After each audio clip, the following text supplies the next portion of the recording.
Okay guys, so as you can see, I finally got furniture that fits me. But anyway, let's talk about how to set up a vibration DIY kit, at least the way I do it. There's a few people doing different things. I feel like so apparently I'm quite terrible at this YouTube stuff, and I have to add in the like and subscribe request in post. So if you like what I do, please subscribe. If you like this video, please like it. If you want me to discuss something else, comment it in the video and I will see it. I promise you. If it's relevant, I will make a video. It's probably easy to show a lot of the stuff over a video, so follow along.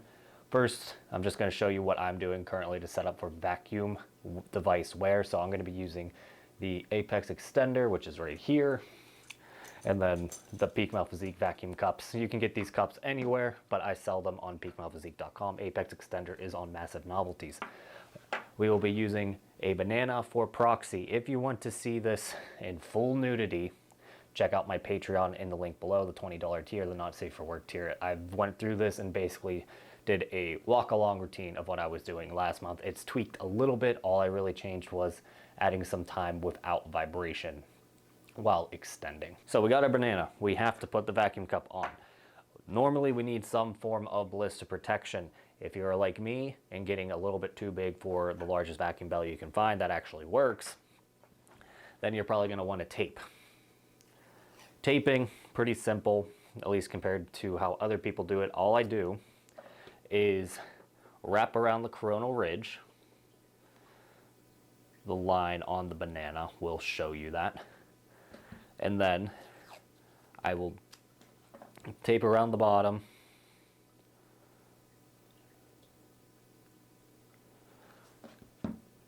And then it'll be 2 or 3 strips of tape for the tip. You want to make sure that you cover the entire tip with no issue.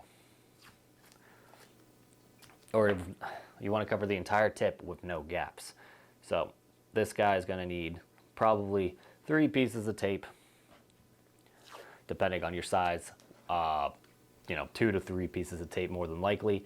A good idea is to get a little semi-erect before doing this. That way it's going to expand in the bell, and that way you'll have full coverage while it's in the bell still, and it won't be as uncomfortable as you're like trying to rip the tape apart from the inside. So we got that on. Then vacuum bell setup, real simple.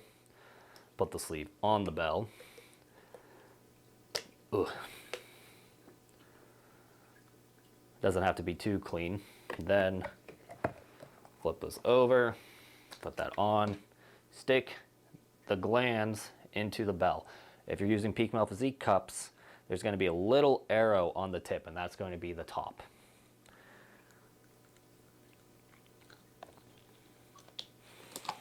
Roll the sleeve down.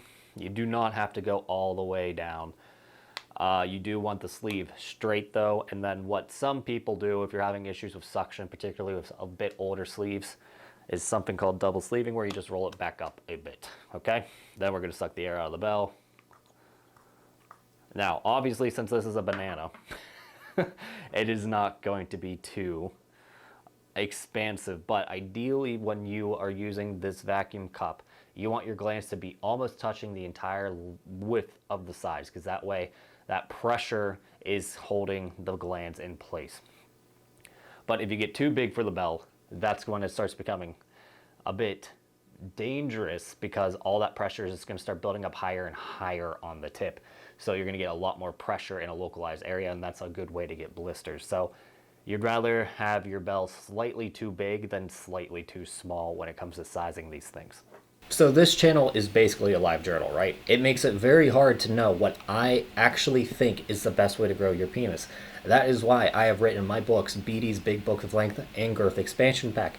Essentially, it takes what I've learned over the past 2 or 3 years and throws out everything that was speculative, and it's only the proven stuff that works, at least from a scientific perspective.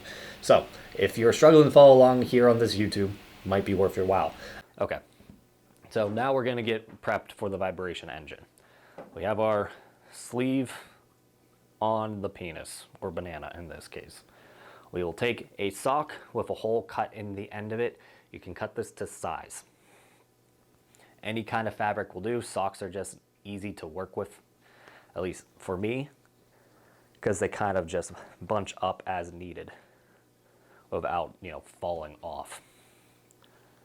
So we're going to try to get this on the entire shaft.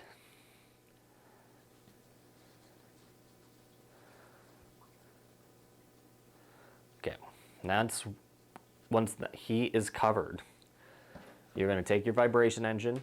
You're going to get another sock. Yes, this is very high tech.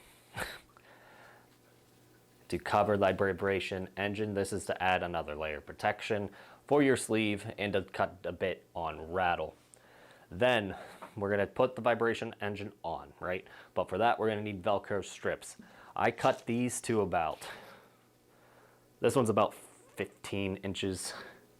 So this is what I also use for penis pumping with the vibration engine. So cut 2 strips about 15 inches a piece. It can be smaller or bigger, but it basically just needs to be able to wrap around the penis pump you're using with the vibrator on easily. But back to the length part of this. We are putting this on the penis, simply put. Now, we want to try to avoid direct contact with the lip of the vacuum bell right, because with the vibration, we basically set up a cut point, and it's just going to kind of saw through the sleeve with the vibration. That's why we need the sleeve, and then try to position it away from that lip. So we're going to put one on. Relatively tight, not enough to cut off circulation, but to make sure it stays on.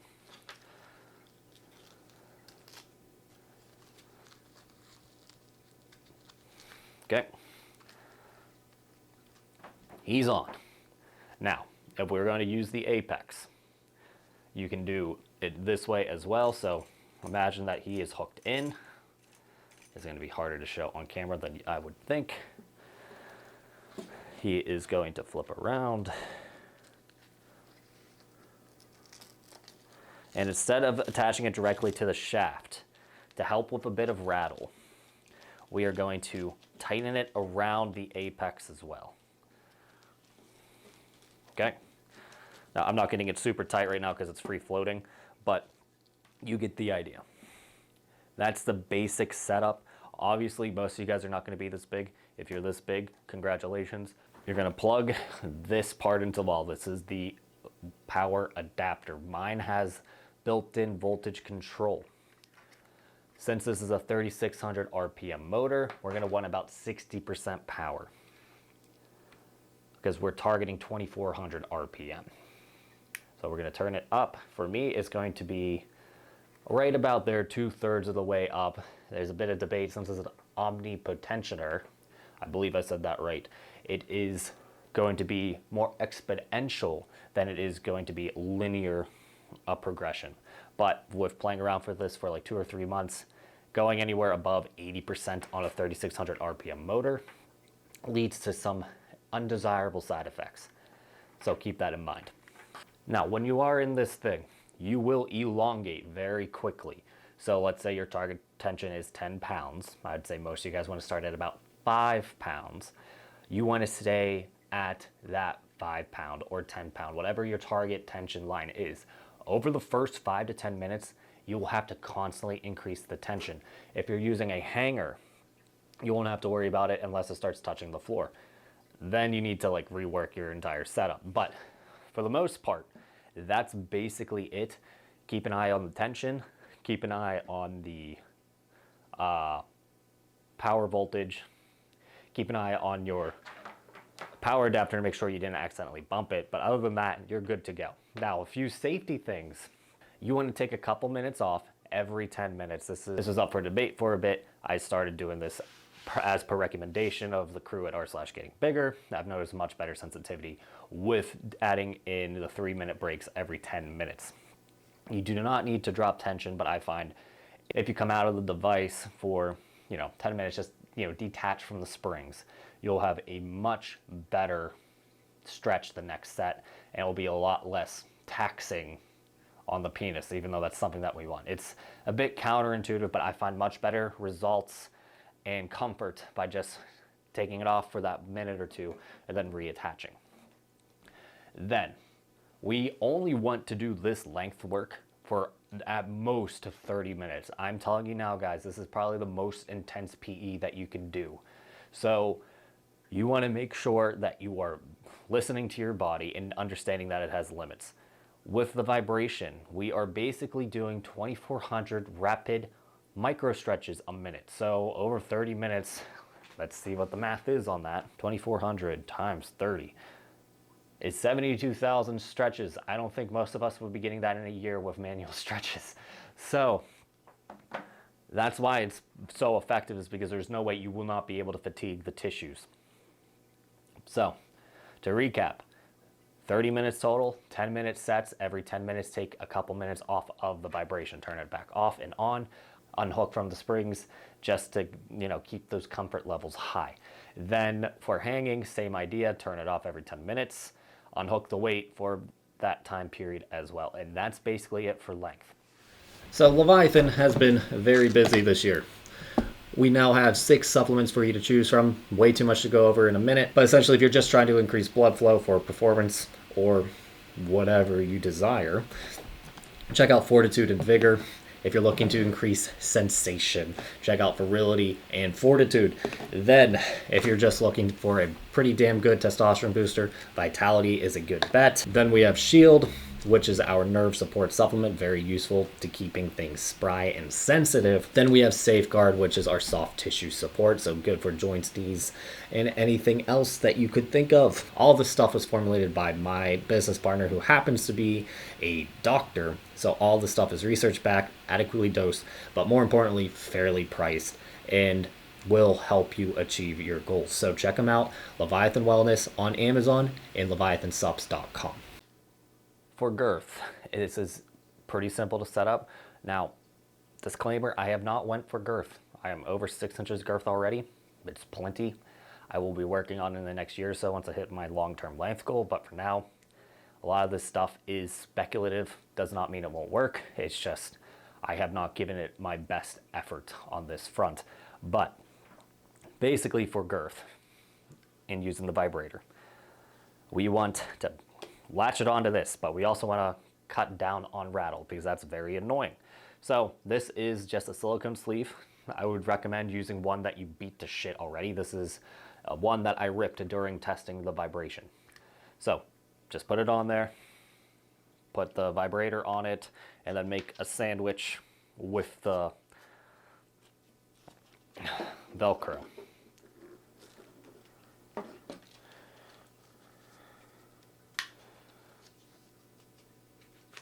So I have tried 20 minutes straight, I have tried 10 minutes straight, I have tried 5-minute sets, and I have tried 2-minute sets. In my time with this device, it is shown that it will cause rapid expansion, but you need to be careful for edema just like regular pumping. So anything over 10-minute sets is going to lead to a lot of subcutaneous edema, which I think is very bad for gains. When it comes to like pure expansion, we probably still want to do interval pumping. Now, I would normally recommend some kind of girth work to go along with length work. However, we should probably be limiting our total time with vibration to 30 minutes a day. So if we're trying to get girth, we should be vibrating with girth. And then when we're trying to go for length, do not use vibrations with your pump if you're trying to gain length. And that's just because we're trying to kind of force the correct collagen fibrils to break apart rather than force it all to grow at once. I just find it much easier, even with vibrations, to focus on one thing. My girth has barely moved with this so far, but I've been only going for length. I've basically gained a half an inch in length in about 6 weeks doing this stuff. Yeah, crazy, I know. But girth is to be determined what the upper limits are. The preliminary girth routine. So what I think for girth is that we want to do about 20 minutes with vibration, and then we could probably play around and do 10 minutes without vibration just to kind of train that expansion response. It's still a bit to be determined if we want to like keep that shape of cock rings after the fact. I've been playing around with it just a tad, You got to be careful because we're already kind of making a hypoxic event. If we put those cock rings on right after the fact, we are already going into that, retention training, very hypoxic. We probably want to avoid that. So give it about 10 to 20 minutes before you put the rings on, and then you only want to wear it for at most 40 minutes. Safe side is going to be about 20 to 30 minutes. Main thing you want to avoid in general with all PE is lack of sensation. So if you're just doing length work, the number one way to decrease sensation for the next couple hours is cranking this knob up to 100, because it signals more of a stress response than a growth response, which tells the nerves, hey, shut up. We know you're under attack essentially, but there's nothing we can do about it, so we're going to numb you out so we don't have to worry about it. And then they'll come back online after a couple of hours, but they could take 3 to 5 days for them to fully turn back up to normal sensitivity. So be careful. You only need to set this to 60% at most. If you're still dealing with sensitivity issues, it is probably frequency. I personally am doing 2 days on, 1 day off. My sensitivity has increased tremendously since I switched back from every day. So I'm doing 2 days on, 1 day off, much better sensitivity compared to every day with vibrations. That does not mean it is the same for everyone, but you gotta pay attention to this.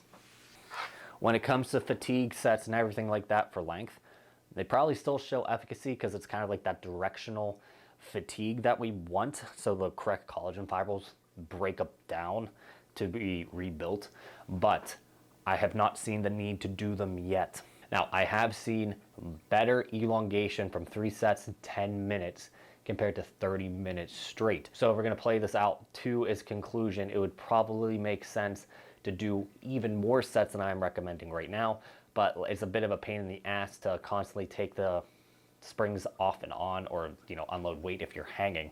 So you can play around with it and let me know, and I will gladly make a video with a minor correction. But for now, 3 sets of 10 minutes, probably a sweet spot from ease of use to practicality. Then for girth, we probably want 20 minutes of total of pumping, 2-minute intervals. So you're going to do 10 sets of 2 minutes. It's going to also depend on your own personal preference. You really only want 20 minutes under vibration, and then add in 10 minutes of normal pumping to seal in the growth, if you will, or just train the expansion is a better way to put it. You probably won't need tunica malleability stuff because, again, 2400 RPM straight to the Johnson is going to basically make the collagen submit to your will rather than kind of coaxing it. To be determined if that's going to be damaging long term. I don't think so, but it may cause you to plateau faster. We'll talk about that in 6 months if I plateau. That's basically it. Again, if you want to see this demo without the banana, and it's my Johnson, you can check it out on my Patreon. Then we added some bundles to leviathansubs.com. This is the date night bundle. It's been selling pretty well since I did that, so get it while it's hot. We should have no stocking concerns anymore though, at least for the time being. Who fucking knows? Anyway, I'll see you in the next one.